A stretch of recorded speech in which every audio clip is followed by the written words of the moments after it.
हरिः ॐ। ॐ नमो भगवते दत्तात्रेयाय अवधूताय दिगंबराय विधिहरिहराय आदितत्त्वाय आदिशक्तये। त्वं चराचरात्मकः सर्वव्यापी सर्वसाक्षी, त्वं दिक्कालातीतः, त्वं द्वन्द्वातीतः, त्वं विश्वात्मकः, त्वं विश्वाधारः विश्वेशाः, विश्वनाथः, त्वं विश्वनाटकसूत्रधारः। त्वमेव केवलं कर्तासि, त्वम् अकर्तासि च नित्यं। त्वम् आनन्दमयाः ध्यानगम्याः, त्वम् आत्मानन्दाः, त्वं परमानन्दः, त्वं सच्चिदानन्दः। त्वमेव चैतन्यः चैतन्यदत्तात्रेयः। ॐ चैतन्यदत्तात्रेयाय नमः।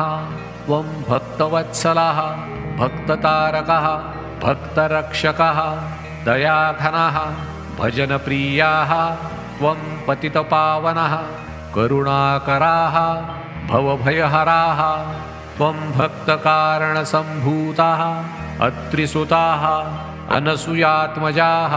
त्वं श्रीपादवल्लभः, त्वं गणगग्रामनिवासी श्रीमन्नृसिंह सरस्वती। त्वं श्रीनृसिंहभानः अक्कलकोटनिवासी श्रीस्वामी समर्थः।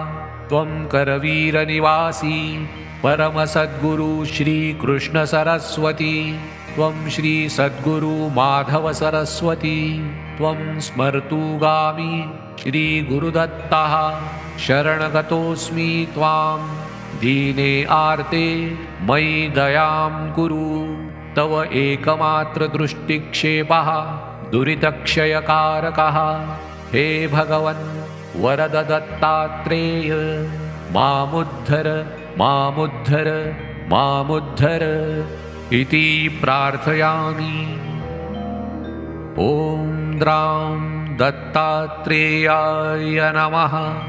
ॐ दिगंबराय विद्महे अवधूताय धीमहि तन्नो दत्तः प्रचोदयात्। श्री गुरुदेव दत्त।